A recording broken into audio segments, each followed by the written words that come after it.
primeiro lugar, boa tarde, muito obrigado por visitar aqui a Unila. É um grande prazer em receber o diretor executivo do Instituto Social do Mercosul.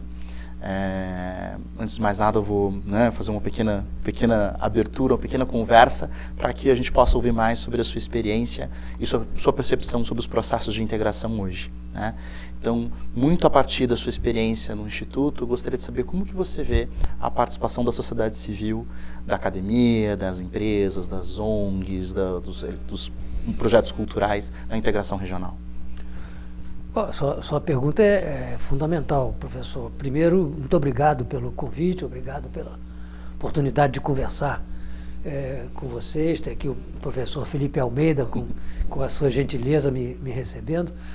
A sua pergunta, como eu dizer, é fundamental. A integração ela tem que chegar à sociedade, quer dizer, é com esse objetivo que nós trabalhamos, né? Então, a sociedade tem que sentir os benefícios da integração para a própria sociedade e apoiar a integração. Então você tem que, nesse sentido, eu acho que o papel do Instituto Social, que trabalha na área social, não é? Também é muito importante, porque nós tratamos de temas que atingem diretamente a sociedade. Nós fazemos pesquisas em tudo que se refere à atenção ao cidadão, não é? Atenção em matéria de saúde, em matéria de circulação, em matéria de educação. Recentemente o Instituto, no início do ano, concluiu um trabalho sobre atenção social nas fronteiras, né? Foram escolhidas cidades gêmeas, né? Inclusive a Tríplice Fronteira aqui, onde foi feito um estudo por uma professora brasileira que coordenou esse estudo para examinar em que estado se encontra a atenção à sociedade na fronteira. Então, voltando um pouco à sua pergunta e tentando ir por um outro caminho, o cidadão também tem que sentir que ele tem livre circulação, que ele pode escolher em países integrados, ele pode escolher em que país trabalhar, em que país estudar. Isso envolve uma outra série de questões a serem resolvidas. Reconhecimento de diplomas em todos os países, né? O trabalhador tem que ter uma legislação que o proteja, tem que ter previdência, seguridade social, para usar uma palavra, né? Tem que ter seguridade social, ele tem que saber se ele contribuiu durante anos para ter uma aposentadoria, se essa aposentadoria será também válida no Brasil, na Argentina, no Uruguai, no Paraguai, enfim, uma série de outras medidas que se adotam para a sociedade em consequência da integração, que na sua origem era econômico-comercial, né? Mas que foi evoluindo nos últimos anos, né? Sobretudo depois do Protocolo de Ouro Preto, que se abriu um leque muito grande de opções integracionistas, vamos chamar assim. Então hoje nós temos reuniões de integração em direitos humanos, em educação, em cultura, em polícia, na justiça, não é? Há um leque enorme e os ministros da área social, evidentemente, em que se reúne não só ministros de desenvolvimento social do Mercosul, mas também nós temos uma comissão coordenadora de ministros da área social, que procura, a cada presidência pro tempore, reunir esses ministros que eu citei, saúde, educação, etc., para coordenar as ações na área social. Não sei se eu respondi. Não, eu acho que é interessantíssimo, diretor, porque o que o senhor traz é justamente a materialidade da integração, ou seja, a integração na vida das pessoas. Muitas vezes a gente discute a integração no comércio, as cúpulas, mas a gente entender que a integração ela tem uma dinâmica da vida das pessoas.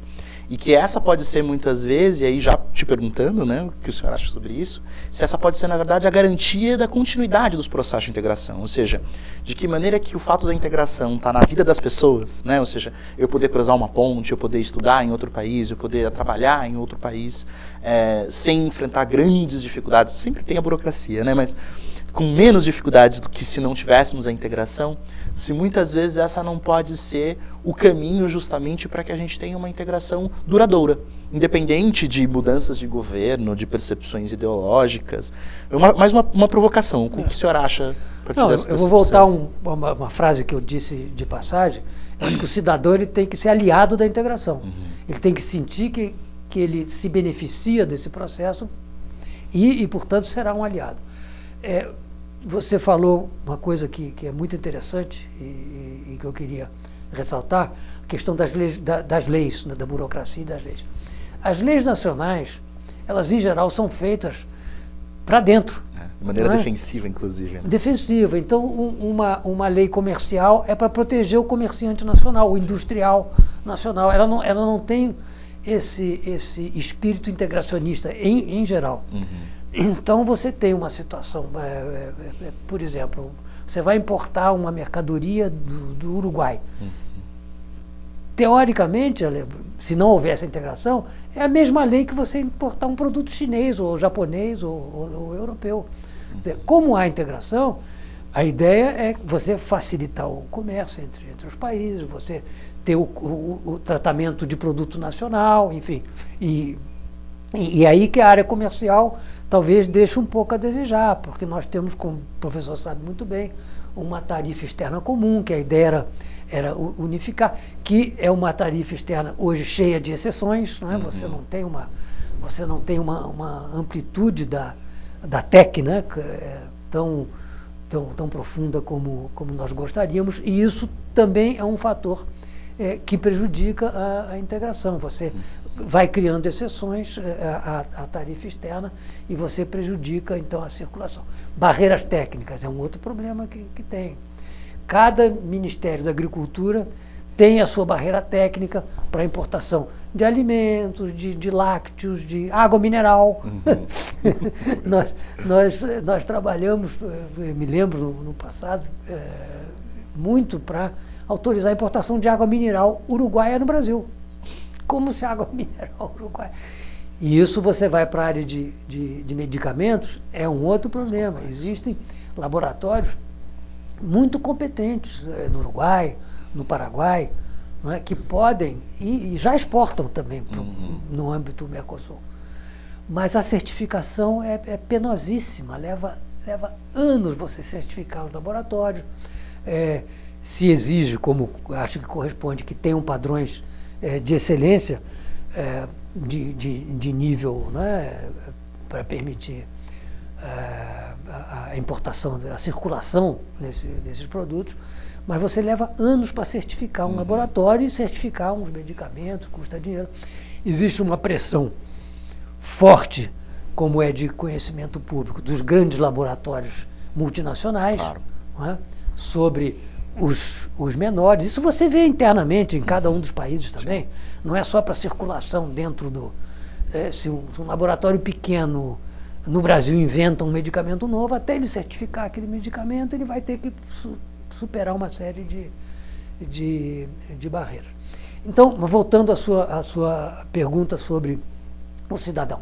O cidadão tem que sentir isso, que ele pode circular, que ele pode trabalhar, que ele se beneficia, que o produto que ele compra é mais barato, que o produto que ele compra é melhor, né, do que o produto importado extra-região. E se eles, à medida que ele sente isso, ele vira um aliado da integração, sem a menor dúvida. Agora, é uma questão até educacional, cultural, e pessoas como nós, que gostamos de discutir a integração, e os agentes de governo responsáveis pela integração têm que estar convencidos disso e perseverar nos diferentes processos. Muito interessante. E dentro do que você apontou várias dificuldades, em especial no tema de legislação e do comércio. Será que o caminho para enfrentar essas dificuldades também não é a construção de políticas públicas conjuntas, a parte de cooperação internacional, ou seja, a proposta de soluções que sejam razoavelmente comuns, né? A gente tem, o senhor colocou muito claramente a questão da fronteira, e a questão da fronteira isso emerge com mais força, né? Mas será que essa não é um dos caminhos que a gente pode perseguir nesse processo de aprofundamento da integração regional? É a nossa missão também. É a missão do Instituto Social também você pesquisar em políticas públicas para que os governos tenham condições de escolher o que seria melhor com o objetivo, mas qual é o objetivo lá na frente disso? É integrar as políticas públicas também. Né? A fronteira, de novo, é um exemplo típico. Né? Você tem atenção à saúde, por exemplo. No caso do Brasil, os orçamentos para a saúde são dos municípios. Né? E o município, às vezes, se sente limitado em poder atender o município vizinho por razões orçamentárias. Não é que não queira, não é que o prefeito não queira, mas ele tem suas limitações. Para citar um exemplo mais dramático agora, na fronteira com a Venezuela. O que aconteceu lá em Roraima? Em Roraima, cidades pequenas de fronteira que, de repente, tiveram que acolher, por razões humanitárias, enfim, um contingente importante. E não havia condições de atender essa. Vem uma moça grávida da Venezuela, ela vai ter o filho, chegou o 9º mês, ela, né, e vai ter esse filho no Brasil. Então você tem que criar condições, né, nas fronteiras para você atender os vizinhos também. Condições essas que, como eu disse, às vezes são limitadas por razões orçamentárias. Mas a legislação também, às vezes, prejudica, também dificulta esse tipo de atendimento. Eu me lembro muito bem que nós trabalhamos, no caso do Uruguai, num acordo para facilitar a vida das comunidades fronteiriças. Sim. Uma dificuldade que os prefeitos tinham, brasileiros e uruguaios, era contratar um profissional de saúde do outro lado. Ele não podia, a legislação não permitia. Então nós fizemos um acordo de governo para permitir que o prefeito brasileiro, no caso, contratasse o profissional de saúde do outro lado. Resolveu o problema? Não é bem assim, porque aí os conselhos regionais de medicina começaram a protestar que estava contratando corporativos, às vezes, né? Mas enfim, nós fomos conversando, houve ações na justiça que foram contestadas e hoje o acordo, vai dizer, funciona perfeitamente? Não funciona perfeitamente, mas foi um caminho que foi aberto, primeiro com o Uruguai, depois com a Argentina, e agora está sendo estudado já há algum tempo um acordo de comunidades fronteiriças também com o Paraguai, que é uma coisa muito importante para você acabar com esse dilema por exemplo, nas cidades gêmeas, como é o caso aqui, nesta fronteira, né? O cidadão atravessa a rua, tem um infarto do outro lado, ele precisa tomar uma injeção, que custa, digamos, $200. O prefeito da sua cidade, se ele tivesse do lado de cada rua, ele não tinha problema nenhum. Sim. Mas do lado de lá o prefeito não pode pagar $200. Exato. Porque não pode fazer câmbio, porque o Tribunal de Contas. Então são essas dificuldades burocráticas que o professor mencionou muito bem no início da nossa conversa, que nós temos que ir superando. Daí a importância das políticas públicas, delas terem o objetivo de integração lá na frente, também nas políticas da área social. Eu acho interessante que o que o senhor está colocando, todos esses desafios, revelam, na verdade, as dores, as dificuldades do processo de integração. Né? Porque se a gente não tivesse nem construindo o processo de integração, a gente nem estaria conversando sobre a pessoa estar do outro lado e ter um ataque cardíaco, porque provavelmente ela não estaria do outro lado, que ela não teria por que estar do outro lado, porque a fronteira seria mais afastada. A gente não teria esse fluxo de pessoas e de produtos e de capitais. Só para a gente poder fechar aqui, né, eu acho que seria importante uma última palavra do embaixador sobre qual que o senhor vê o papel da academia, da universidade e, mais especificamente, da educação mesmo, no processo de integração regional. Como o senhor enxerga esse, né, dentro de tudo que a gente conversou até agora? Bom, tem dois aspectos importantes, né? Eu acho que a academia, por si só, ela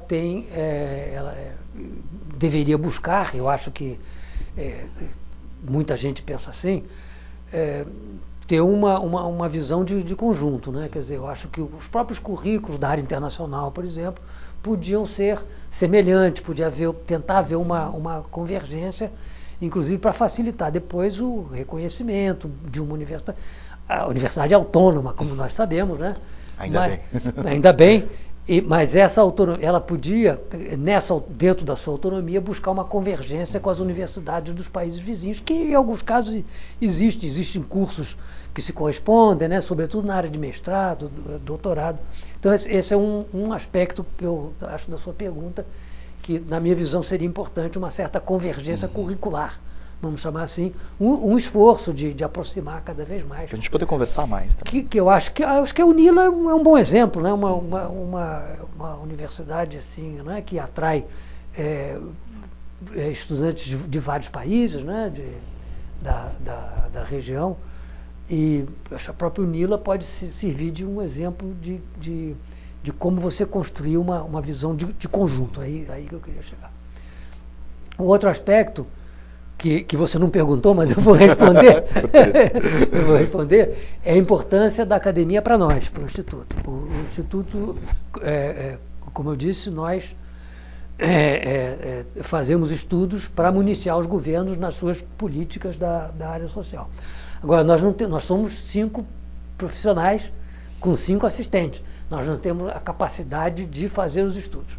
Mas nós temos fundos, inclusive do FOSEM, não é? Que nos permitem contratar os estudos. É o que nós fazemos. Nós lançamos um concurso internacional, dizemos, olha, o tema agora é este, é saúde, por exemplo.